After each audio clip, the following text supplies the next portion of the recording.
और दोस्तों कैसे हो यार सारे। मैं आप सभी को वेलकम करता हूँ आप सभी के favourite YouTube channel JR college में। दोस्तों मेरा नाम है गौरव मुंद्रा और जो भी कॉमर्स के 11th एंड 12th के बच्चे में वो सभी को एसपी एंड ओसीएम ये दो सब्जेक्ट पढ़ाने की कोशिश करता हूँ यार। तो दोस्तों आज मैं आप सभी के लिए जो भी मेरे प्यारे बच्चे 11th में और जो भी एसपी के स्टूडेंट्स है ये दोस्तों आज का लेक्चर आप सभी के लिए है यार। और उसमें भी दोस्तों लेसन नंबर 3 चल रहा है यार। तो मुझे पहले बताओ क्या आप सभी ने लेसन नंबर 3 का लेक्चर नंबर 1 देखा क्या यार? अगर नहीं देखा है तो आपसे एक रिक्वेस्ट है दोस्तों, प्लीज जाके चेकआउट कर लेना लेसन नंबर 3 का लेक्चर नंबर 1, क्योंकि ये बहुत ही इंपॉर्टेंट है। और लेक्चर नंबर 1 अगर आप नहीं देखते हो तो आपको आज का लेक्चर नंबर 2 बिल्कुल भी समझ में नहीं आएगा भाई, ये मेरी गारंटी है। तो प्लीज जाके लेक्चर नंबर 1 देखना। 30 मिनट्स का कुछ लेक्चर है, बहुत ही अच्छी तरीके से डिलीवर हुआ है, जाके चेकआउट करो। अब पूरी कोशिश करेंगे आज के इस लेक्चर को भी बहुत अच्छी तरह से डिलीवर करें और लेसन नंबर 3 को इस लेक्चर में ही हम फिनिश कर देंगे यार। ये लेसन में ज्यादा कुछ पढ़ने के लिए नहीं है, लाइक एग्जाम ओरिएंटेड, इसमें बहुत ही कम क्वेश्चंस आएंगे, लेकिन यह लेसन आपको एक वाइडर पिक्चर देता है कि हमें कंपनी सेक्रेटरी या एसपी ये जो कोर्स है या कंपनीज एक्ट 2013 ये आपको एक बहुत ही वाइडर नॉलेज देता है ये चैप्टर। और इस चैप्टर के बिना आगे के चैप्टर्स पे कनेक्ट करना बहुत मुश्किल है। ठीक है दोस्तों, प्लीज मुझे बताना कमेंट सेक्शन में कि आपको ये लेसन में अब तक कुछ दिक्कत आई है, और अगर आई है तो प्लीज उसको जल्दी से सॉर्ट आउट कर लो यार। कहां सॉर्ट आउट कराओगे? इंस्टाग्राम पर गोल्डी मुंद्रा अंडरस्कोर, ये मेरा प्यारा सा आईडी, प्लीज यहाँ पे आके मुझसे कनेक्ट कीजिएगा, बातचीत करेंगे भाई। ठीक है, चलो बाल वाल सेट, ऑल सेट, तुम भी सेट, स्टार्ट करे भाई आज का ये लेक्चर। Let's go guys. क्या है भाई? Incorporation of company. लेकिन इससे पहले एंड आई होप आप सभी को प्रमोटर्स क्या होता है आपको सब कुछ क्लियर हो चुका है। प्रमोटर्स, ठीक है दोस्तों, आज हम सीखेंगे। अब देखो, आज हमने लास्ट लेक्चर में क्या देखा था? एक इंसान जिसके दिमाग में आइडिया आया उसको प्रमोटर कहते हैं। पर आज हम सीखेंगे दोस्तों, अब उस इंसान को आइडिया आया, उसको अब अगला स्टेप क्या करना है भाई? आइडिया तो आया दिमाग में, बिजनेस सेट करना है, अब आगे क्या करूं? तो आगे आपको करना है इनकॉर्पोरेशन ऑफ कंपनी, जिसमें पहला है दोस्तों steps to incorporate a company. Let's begin the lecture. पहला है दोस्तों obtain digital signature certificate. In short मेरे भाइयों सुनो, जब एक प्रोफेशनल आदमी, आज से कुछ साल बाद मैं सीएस बन जाऊंगा, आज से कुछ साल बाद जो कैमरा के पीछे बच्चा है इसमें से काफी बच्चे एस्पायर करते हैं कि वो एक सीए बनना चाहते, एक सीएस बनना चाहते, एडवोकेट बनना चाहते, कुछ तो बनना चाहते भाई। और दोस्तों जब आपके पास डॉक्यूमेंट्स आएंगे ना, जब तुम एक प्रोफेशनल बन जाओगे, हाँ, जब तुम एक प्रोफेशनल कॉन्ट्रैक्ट किलर भी बन जाओगे भाई, जो भी तुम बनना चाहो, ठीक है। लेकिन इसमें क्या होता है, जब आप लोग डॉक्यूमेंट्स को साइन करते हो, अब डॉक्यूमेंट साइन करते वक्त आप क्या करते हो? बच्चा अगर है सर, पहले मैं उस चीज का प्रिंट आउट निकालता हूं, उस प्रिंट पे सिग्नेचर करता हूं, फिर उसका वापस फोटो लेता हूं और फिर उसको अपलोड करता हूं। लेकिन दोस्तों ये जो प्रोफेशनल्स है ना, ये लोग ऐसा नहीं करते। ये लोग अपने सिग्नेचर को डिजिटलाइज कर देते हैं। एक पेन ड्राइव होता है, वो पेन ड्राइव कनेक्ट करते हैं और जिधर भी साइन करना होगा ना, वो पेन ड्राइव कनेक्ट करेंगे, सिग्नेचर के लिए एंटर दबा देंगे और वो सिग्नेचर उनकी डिजिटलाइज वे में जहां पे भी वो चाहे वहां पे उनकी सिग्नेचर आ जाएगी। ठीक है, तो ये सारे प्रोफेशनल्स करते हैं, खासकर जो सीएस सीएम है या फिर लॉयर, जिनकी सिग्नेचर इनको बार बार देनी होती है, जहां पे इनका सिग्नेचर बहुत बार लगता है। तो ऐसे लोग अपने सिग्नेचर को डिजिटलाइज करा देते हैं। डिजिटल सिग्नेचर जिसे कहते हैं। आप भी अपने सिग्नेचर को डिजिटलाइज करा सकते हो, उसके लिए आपको फीस पे करनी पड़ती है। ये बेसिकली प्रोफेशनल्स ही करते हैं, अपने जैसे छोटे मोटे आदमी के लिए कुछ काम की नहीं है ये। मेरे को कौन सा महीने में 100-200 डॉक्यूमेंट साइन करने होते हैं, मेरे को तो एक डॉक्यूमेंट भी मुश्किल से साइन करना होता है। क्या मैं डिजिटल सिग्नेचर सर्टिफिकेट करवाऊंगा अपना? नहीं ना। तो बेसिकली ऐसा ही होता है, जितने भी लोगों को बहुत ज्यादा उनकी सिग्नेचर्स की नीड होती है, वो लोग क्या करते हैं, अपने सिग्नेचर का डीएससी बनवा लेते हैं, डिजिटल सिग्नेचर सर्टिफिकेट। समझ में आया?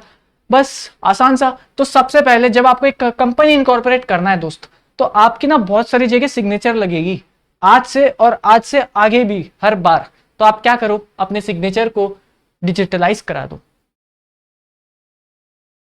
Registered DSC in the name of a director with MCA, ministry of corporate affairs, देखो यार, बेसिकली दोस्तों, जब आप क्या करते हो, आप जब डिजिटलाइज करने जाते हो, किसकी सिग्नेचर को आप डिजिटलाइज करना चाहोगे?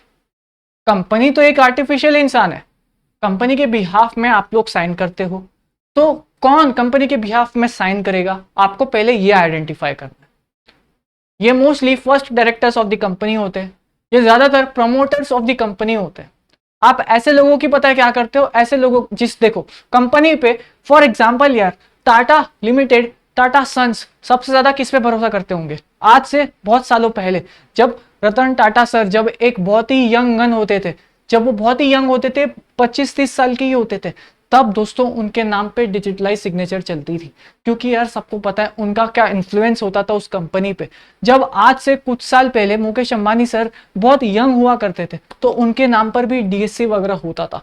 तो दोस्तों, जब कंपनी देखो, आज जाके आज से 5 साल बाद आप लोग जब अपनी कंपनी एस्टेब्लिश करते हो, ठीक है, काफी लोग एस्पायर करते होंगे ना, आप सब एकदम कंपनी खुद की खोलने की, तो दोस्तों आप लोग क्या करोगे, आप अपने नाम का डीएससी बनाओगे।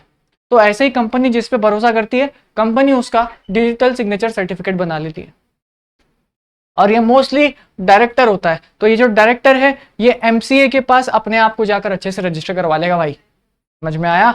चलो ठीक है, इतना कुछ डिफिकल्ट सा है नहीं यार, ये ऐसा कुछ हार्ड कोर हम कुछ सीख नहीं रहे जो हमें समझ नहीं आ रहा। चलिए, उसके बाद एक डायरेक्टर जो है ना, डायरेक्टर आप तभी बन सकते हो जब आपके पास DIN है, डायरेक्टर आइडेंटिफिकेशन नंबर।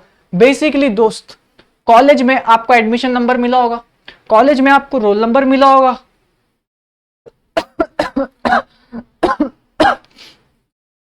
क्या कह रहा था मैं, कॉलेज में आपको रोल नंबर मिला होगा, जैसे रोल नंबर 21, तब आप लोग अपने ऐसे हैंड रेस करते होंगे, हाँ भाई present ma'am. Roll number 42, roll number 48, मेरा रोल नंबर 48 हुआ करता था, तो हाँ भाई रोल नंबर 48 प्रेजेंट मैम। तो ऐसा ही दोस्तों, डायरेक्टर को आप कैसे पहचानोगे भाई? डायरेक्टर का रोल नंबर लगेगा ना, तो director identification is nothing but it's a kind of a roll number for the directors. दोस्तों, मैं ना आपको एक चीज बताता हूँ यार, चालू रखिएगा, आप लोग यहाँ पे ध्यान दीजिएगा, मैं आपको एक बहुत मस्त सी चीज बताऊंगा, वो भी आप लोग गूगल करना।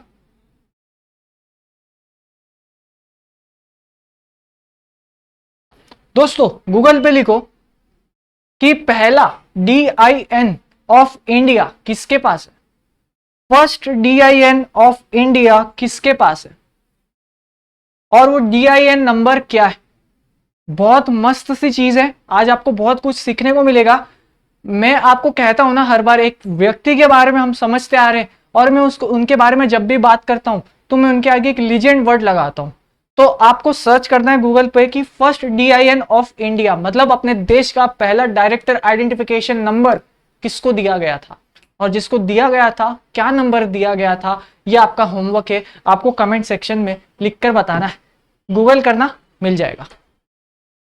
तो दोस्तों, ऐसे ही DIN दिया जाता है अपना गवर्नमेंट द्वारा, और ये DIN से ही डायरेक्टर्स की पहचान होती है।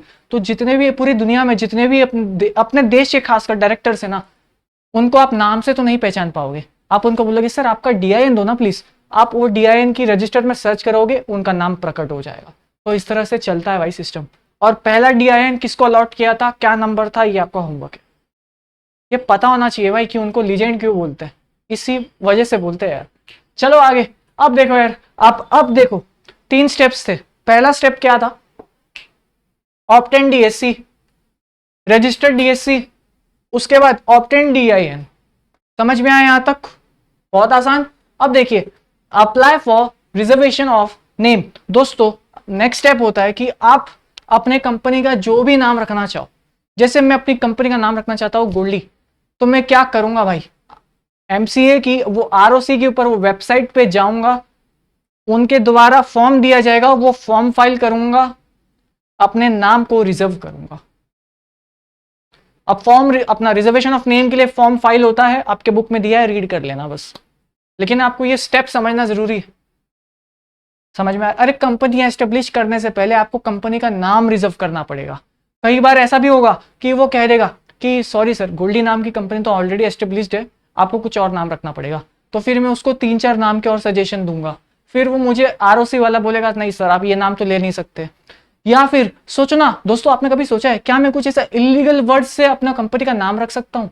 जैसे मेरे अपनी कंपनी का नाम रखा है गोल्डी गांजा वाला। भाई नहीं बनता ना यार, भाई इलीगल है भाई, समझ में आ रहा तुम्हें? तो समझ में आ रहा है ना, अपना देश ये सब चीजें एंटरटेन नहीं करता भाई, ये सब चीजें प्रमोट नहीं करता। सो तुम आरओसी वाले हो, तुम आते हैं, सुनो ना आरओसी सर मुझे अपनी कंपनी खोलनी है, क्या नाम रखना है तुम्हें? गोल्डी गांजा वाला। तो नहीं लगता ना यार, वो तुम्हें भगा भगा के मारेगा यार, कि यार तू कैसा आदमी है, ऐसी कैसी कंपनी खोल रहा है। तो आरओसी के सामने जाके ये बोलेगा सर हम लोग की कंपनी का काम है कि हम गांजा बनाते, मतलब हाँ समझ रहे हो तुम लोग कि किस लेवल पे पिटाई होगी भाई। तो अपना नाम तुम्हें जाके फाइनलाइज करना होता है, और तुम ऐसा ही नाम लेना है जो अपने देश के अपना देश का नाम ना खराब करे, बस वैसा नाम रखना है आपको, ठीक है? चलो आगे। नेक्स्ट क्या है भाई? Finalise MOA and AOA. दोस्तों आप कंपनी जब एस्टेब्लिश करते हो ना, तो ये दो डॉक्यूमेंट है, हम आगे इसको डिटेल में सीखेंगे, पर आज मैं आपको एक आइडिया देना चाहता हूं। Memorandum of association, article of association. दोस्तों आप ऐसा समझो जैसे अपन एक आम व्यक्ति के लिए एक बैंक अकाउंट कितना इंपॉर्टेंट होता है, या एक पैन कार्ड, आधार कार्ड लाइसेंस कितना इंपॉर्टेंट होता है, वैसे ही दोस्तों उससे कहीं ज्यादा इंपॉर्टेंट कंपनी का एमओए है। एमओए के बाद एओए है। MOA stands for memorandum of association, और दोस्तों एमओए को कंपनी का कॉन्स्टिट्यूशन कहते हैं। मतलब कंपनी वही काम कर सकती है जो एमओए में लिखा है। समझ में आया आपको मैंने क्या बोला? एमओए में दोस्तों क्लॉजेज होते हैं, name clause, object clause, office clause, capital clause, nomination clause, subscription clause, इतने ही क्लॉज होते हैं। बाकी आप और ऐड कर सकते हो, बट ये तो प्राइमरी उस एमओए में लिखा रहता है कंपनी का ऑब्जेक्ट। कंपनी के ऑब्जेक्ट में क्या लिखा रहेगा? ऑब्जेक्ट क्लॉज में किस कंपनी का काम है, आलू डालो सोना निकलेगा, ये आपको ऑब्जेक्ट में लिखना होता है। समझ में आया? ऑफिस क्लॉज में क्या लिखोगे? आपके ऑफिस का लोकेशन। तो ये सब एमओए में लिखा जाता है, इसके लिए ये इतना इंपॉर्टेंट होता है। चलो नेक्स्ट स्टेप क्या है? Signing, stamping and dating of MOA and AOA. दोस्तों आपको आपके एमओए के जितना उसका सब्सक्रिप्शन क्लॉज होगा उतना आपको उसके ऊपर स्टैंप ड्यूटी पे करनी पड़ती है, गवर्नमेंट टैक्स देना पड़ता है। फिर क्या है? Prepare other necessary documents, basically सारे डिक्लेरेशंस, जितने भी आपके डायरेक्टर्स है क्या वो सब सही से काम करेंगे, जो भी है सब कुछ आप उनसे परमिशन लेते हो, और वो आप गवर्नमेंट को दिखाते हो कि भाई गवर्नमेंट देख लो यार, हम इलीगल काम नहीं करना चाहते, हम अच्छा काम करना चाहते हैं, सबका परमिशन हमने ले लिया है। फिर क्या है भाई? Deciding address for communication. Basically आप अपना ऑफिस क्लॉज है ये, आप अपने ऑफिस का एड्रेस लिखकर आरओसी को देते हो कि आरओसी अंकल हमारा ऑफिस इधर होने वाला है, हम इधर ही रहेंगे। आप अपना एड्रेस जो भी दे सकते हो। चलिए नेक्स्ट क्या है? फिर है दोस्तों ऑब्टेनिंग ए स्टैट्यूटरी डिक्लेरेशन। देखिएगा थोड़ा 10 सेकेंड का ब्रेक लिया हो क्योंकि ठीक है। Obtaining a statutory declaration nothing है, इसमें क्या होता है भाई, जो आरओसी है, भाई तू तो अच्छा आदमी है यार, तू तो बिजनेस करना चाहता है, रुक तेरे को सर्टिफिकेट वगैरह देता हूँ भाई वैसे। फिर देखो filing of application and document for incorporation with ROC. फिर आप क्या करते हो? सारे डॉक्यूमेंट्स आप आरओसी को देते हो, आरओसी चेक करता है भाई सब बढ़िया है, सब ठीक है। आरओसी को लगता है कि आपने कुछ डॉक्यूमेंट नहीं दिया तो वो आपसे मंगाएगा, फिर वो आपको वापस फाइल करना है। कुछ डॉक्यूमेंट्स में आपको चेंजेस करना है तो वो आपको आरओसी बोलेगा, वो आपको करके देना है। सिंपल सा स्टेप है भाई, आप इसको अपने मन से भी लिख सकते हो। फिर आरओसी सब कुछ चेक करने के बाद आपको दोस्तों दे देगा certificate of incorporation. And certificate of incorporation is nothing but it's like a birth certificate कि दोस्त आज तू पैदा हुआ है, वैसे ही आरओसी हमें बोलेगा दोस्त आज तेरी कंपनी पैदा हुई है। ऐसा ही है भाई, सच ही है ये। ठीक है दोस्तों, तो इस तरह से ये स्टेजेस डिवाइडेड है। आपके एग्जाम में ये क्वेश्चन नहीं बनता है कि यार explain the stages of incorporation, but ये आपको याद होना चाहिए। हम ऐसा कुछ डिफिकल्ट हमने कुछ नहीं पढ़ा है ना गाइस, हम इससे डिफिकल्ट आगे पढ़ने वाले। एंड आई होप आपको ये इजी टॉपिक पे इतना कुछ डिफिकल्टी नहीं लगी। पॉज करो, रीड करके लो, आपके बुक में जितना भी है वापस रीड करो, आपको सब कुछ समझ में आएगा मैंने क्या बोलना चाहता था।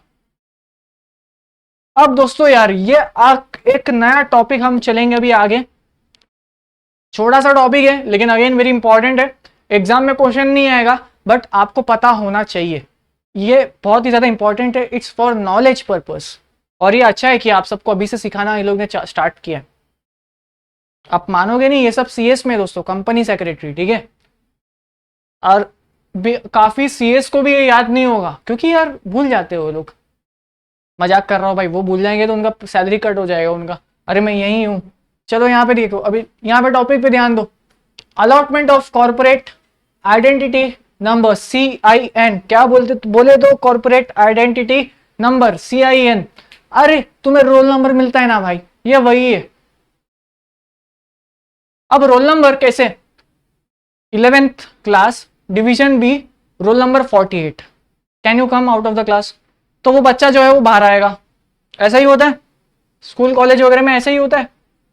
या रोल नंबर 21, तुम लोग बोलो कि present ma'am, roll number 32 present, है ना, ऐसा चलता है ना। तुम लोग अटेंडेंस लेते हैं ना तुम्हारी मैम या तुम्हारे सर जब अटेंडेंस लेते, तो वैसे ही दोस्तों सर को क्या हर बच्चे का नाम याद रहता है, एक हाथ का तो भूल जाते होंगे ना यार, तो फिर वो बच्चे को कैसे याद रखे, मुझे बताओ। क्या टीचर्स हर साल बच्चों का नाम याद रखेंगे, थोड़ा डिफिकल्ट है यार, वो भी एक इंसान है। शायद वो रिया का प्रिया कर दे कभी कभार, तो वो लोग क्या करेंगे, रोल नंबर उनके लिए इजी होता है तो वो लोग बच्चों को रोल नंबर अलॉट करते हैं। ऐसे ही दोस्तों जितने भी अपने देश में कंपनी है ना, वो सारी कंपनीज को रोल नंबर अलॉट किया गया है, नॉट रोल नंबर, उसका हम कहते हैं CIN, company identification number CIN। ये टोटल 21 डिजिट्स का होता है, इसको अल्फा न्यूमेरिक नंबर कहते हैं। अल्फा न्यूमेरिक यानी कि नंबर भी है, अल्फाबेट्स भी है, इसके लिए अल्फा न्यूमेरिक। आओ देखें, अपने बुक में एग्जांपल है भाई टाटा स्टील लिमिटेड का, कितने डिजिट से होंगे, इसका जो CIN है कितने डिजिट का होगा, 21 डिजिट का होगा। इस तरह से ये नंबर इनका है। L stands for listed, listed कहां पर, लिस्टेड अपना सेबी के ऊपर, ठीक है। इंडस्ट्री कोड, अब जैसे ये एक स्टील कंपनी, तो ये स्टील का ये कोड, अगर ये अपना फार्मास्यूटिकल होता तो फार्मास्यूटिकल के लिए अलग यहाँ पे कोड दिखाई देता, इंडस्ट्री कोड देखिए। आगे देखिए state code of ROC of Maharashtra, Maharashtra है इसलिए MH है, राजस्थान होता तो RJ होता। समझ में आ रहा है मैं क्या बोलना चाह रहा हूं, ठीक है दोस्तों। गुजरात होता तो GJ होता, यहाँ पे स्टेट कोड, हर एक स्टेट का हर एक का उनका ROC कोड अलग है। समझ में आया। Year of incorporation, Tata steel limited कब इनकॉर्पोरेट हुई थी, 1907 में, क्या बात है भाई। अब ये एक पब्लिक लिमिटेड कंपनी है इसलिए यहाँ पे PLC लिखा जाता है, और ये है इनका रजिस्ट्रेशन नंबर। समझ में आया। जैसे अब आप ये कोड को एक साथ लिखते हो ना तो कुछ ये ऐसा दिखेगा,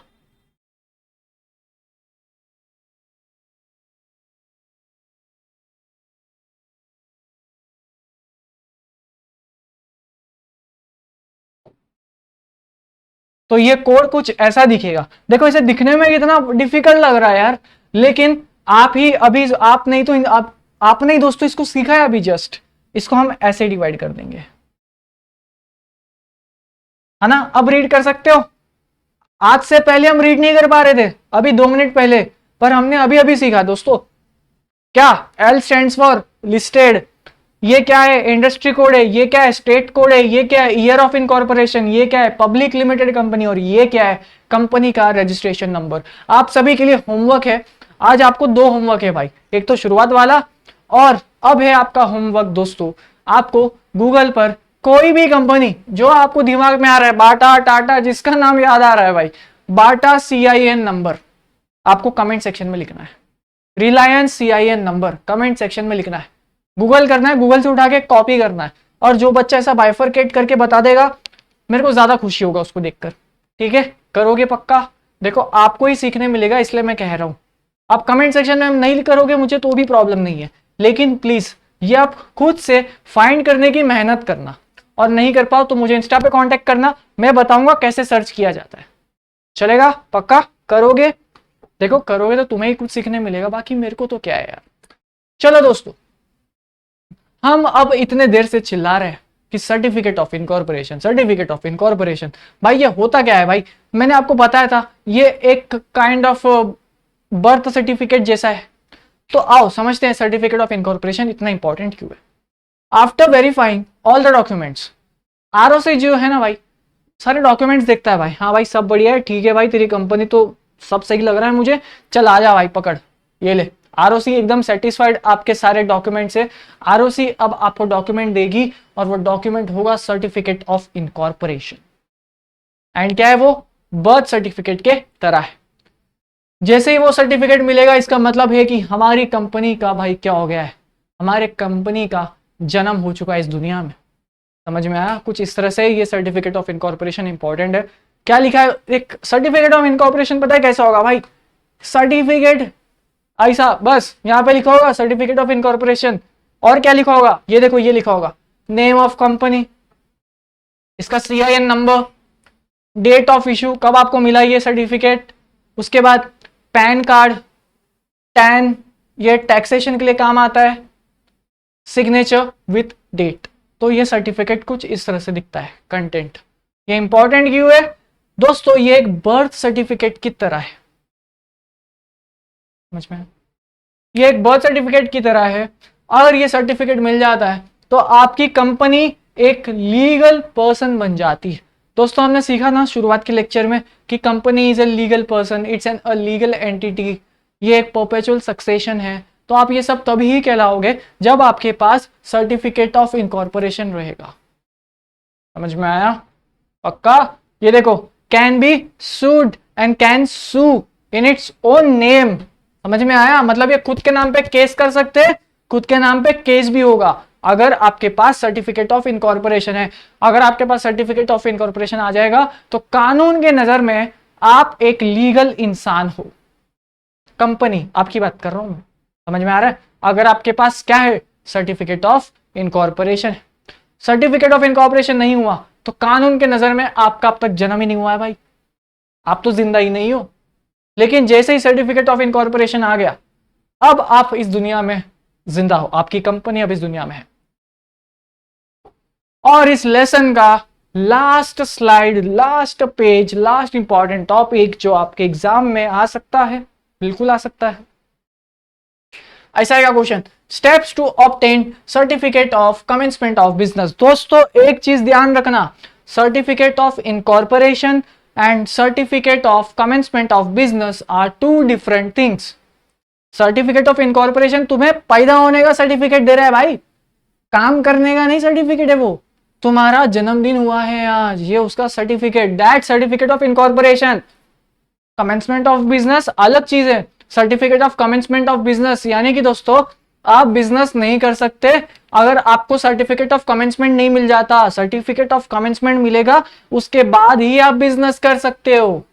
तुम्हारा जन्मदिन हो गया रहेगा पहले जरूरी नहीं है, certificate of commencement of business मिलेगा तो उसके बाद ही हम काम करेंगे। उससे पहले काम कर दिया तो जो भी काम किया इल्लीगल। समझ में आया? समझा गया भाई? सर्टिफिकेट ऑफ इनकॉर्पोरेशन मिल सकता है, पहले ही मिल गया होगा, लेकिन जरूरी नहीं है कि तुम अपना काम स्टार्ट कर दो। काम कब स्टार्ट करोगे? जब तुम्हारे पास सर्टिफिकेट ऑफ कमेंसमेंट हो। सर्टिफिकेट ऑफ कमेंसमेंट होगा तभी मैं काम शुरू करूंगा बिजनेस का। सर्टिफिकेट ऑफ इनकॉर्पोरेशन है मेरे पास अभी सिर्फ, क्या मैं काम कर सकता हूं? नहीं मेरे बाबू, अभी तुम्हें कमेंसमेंट का सर्टिफिकेट बचा है। तो बेसिकली कंपनी को दो सर्टिफिकेट मिलते हैं, पहला मिलता है इनकॉर्पोरेशन, और जब तक कमेंसमेंट वाला सर्टिफिकेट नहीं मिल जाता कंपनी अपना काम नहीं कर सकती। जे तो कंपनी ने काम किया it will be consider as illegal. समझ में आया? चलो बढ़िया। File declaration by director, company का डायरेक्टर जो होता है वो आरओसी के पास जाता है, सारे फॉर्म, सारे डॉक्यूमेंट, सारे डिक्लेरेशन फाइल करता है कि अरे आरओसी मैं इस कंपनी का डायरेक्टर हूँ, प्लीज क्या आप हमें परमिशन दे सकते हो, हमारी कंपनी देखो फॉर्म हो चुकी है, ये हमारे कंपनी का सर्टिफिकेट ऑफ इनकॉर्पोरेशन, आप प्लीज हमें कमेंसमेंट का भी सर्टिफिकेट दे दो सो दैट मेरी कंपनी अपना काम स्टार्ट कर सके। आप हमें वेट ना कराओ प्लीज, हमें बिजनेस करना है ना। तो ये डायरेक्टर जाकर सब मनवाता है। File verification of register office, अब क्या होता है ना, आरओसी आपको कहता है मैं आपकी कंपनी का ऑफिस देखना चाहता हूं, आपकी कंपनी का रजिस्टर्ड ऑफिस देखना चाहता हूँ। आपका सर्टिफिकेट तो मिल चुका है ना आपको, आपकी कंपनी इस दुनिया में आ चुकी है, चलो बताओ मुझे आपका ऑफिस बताओ। तो गवर्नमेंट का ऑफिसर आता है आपके पास आपकी कंपनी में के लोकेशन पे, वो चेक करता है सब कुछ, अच्छा ये आपका ऑफिस है क्या, ठीक है। उसके बाद वो आरओसी को जाकर अपने एक्सप्लेनेशन देता है, ये सारी चीजें आरओसी चेक करती है भाई। उसके बाद ही आरओसी सर्टिफिकेट ऑफ कमेंसमेंट देती है, और कमेंसमेंट सर्टिफिकेट मिलेगा तभी आपकी कंपनी अपना ऑपरेशन स्टार्ट कर पाएगी। समझ में आया? उसके बाद ऑब्टेन लाइसेंस और अप्रूवल फ्रॉम सेक्टोरल रेगुलेटर, वो जो आरओसी है ना वो सारे चीजें चेक करता है, सारे डॉक्यूमेंट्स चेक करता है, इनकॉर्पोरेशन डॉक्यूमेंट चेक करता है, सर्टिफिकेट चेक करता है, लोकेशन चेक करता है, रजिस्टर्ड ऑफिस चेक करता है, सारे डायरेक्टर अच्छे इंसान है कि नहीं, कोई भी इसमें से गलत डायरेक्टर तो नहीं बन गया, सब कुछ चेक करता है। और उसके बाद कमेंसमेंट ऑफ बिजनेस देता है। दोस्तों एक चीज पे ध्यान देना, सर्टिफिकेट ऑफ इनकॉर्पोरेशन आरओसी दे सकता है, पहले ही दे देगा, पर certificate of commencement of business में वो समय लगाता है। समझ में आया मैं क्या बोल रहा हूं? पक्का? यहाँ पे चलो एग्जांपल एक समझाता हूँ तुम्हें यार, मुझे लगता नहीं है तुम्हें, तुम्हारा शक्ल देख के मुझे डर लग रहा है, भले ही मैं तुम्हारी शक्लें नहीं देख पा रहा हूँ बट मेरी भावना ऐसे समझ रहा है। ये कंपनी है, मेरे पास सर्टिफिकेट ऑफ इनकॉर्पोरेशन है,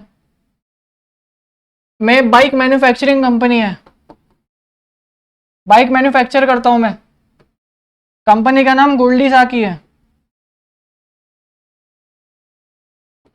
गोल्डी साकी सर्टिफिकेट ऑफ इनकॉर्पोरेशन इनको मिल चुका है, तो क्या मैं अपने बाइक्स बनाना स्टार्ट कर दूं? बाइक्स बनाना स्टार्ट कर दूं? बोलो।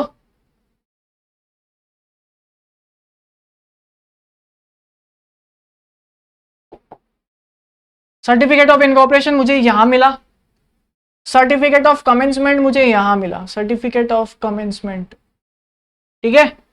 और अब देखो यहां पे सर्टिफिकेट ऑफ इनकॉर्पोरेशन मेरे पास आ गया।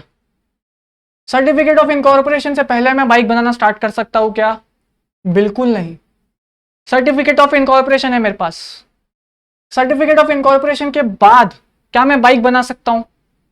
मेरे पास सर्टिफिकेट ऑफ कमेंसमेंट अभी आया नहीं है, क्या मैं बाइक बनाऊं चलेगा? बिल्कुल नहीं।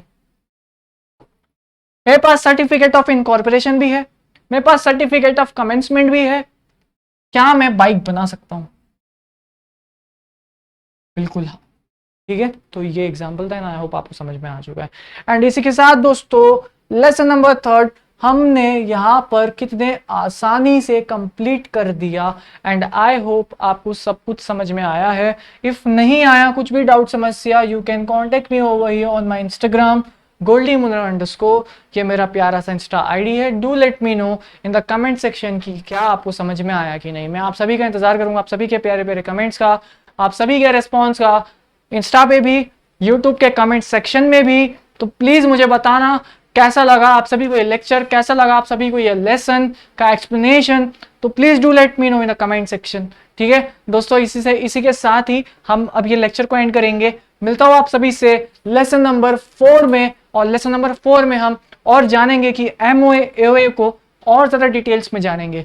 अब आपका एसपी का बहुत ही डिफिकल्ट फेज स्टार्ट हो रहा है। Lesson number 4, lesson number 5, lesson number 6, ये 3 लेसन एसपी सब्जेक्ट के बहुत बहुत बहुत डिफिकल्ट है अगर आप इसे कंसेप्चुअली नहीं समझते। अगर आपके इसके कंसेप्ट क्लियर हो गए तब तो ये आपको एसपी जिंदगी भर दुख नहीं देगा। बट अगर आप ये 3 लेसन में लेजी हो गए और आप अगर घूम गए तो भाई आपका 12th भी घुमा हुआ ही जाएगा। तो ये अगले 3 लेसन आपके 12th निर्भर करता है, आपका 12th का बेस है ये अगले 3 लेसन। तो डू मेक श्योर कि आप इनको अगले 3 लेसन को पूरे जान लगाकर देखें। तो lesson number 4, lesson number 5, lesson number 6 में मैं भी जान लगाकर सिखाऊंगा, टेंशन ना लो। ठीक है दोस्तों, चलो यार इस वीडियो को मैं यहाँ पे एंड करता हूँ। और बीच में जो भी यार वो मुझे खांसी वगैरह चल रही थी इसलिए सॉरी, थोड़ा सा हेल्थ इशू है, अभी भी ठीक नहीं हुआ हूँ, बट बहुत जल्द ठीक होकर हम बहुत ही वापस जोश में आएंगे और उतने ही जोश से आपको सिखाएंगे। लेसन नंबर 4 बताना यार, लेसन नंबर 3 कैसा रहा प्लीज बताना। ठीक है, आप सभी के कमेंट्स का इंतजार करूंगा। चलो यार दोस्तों।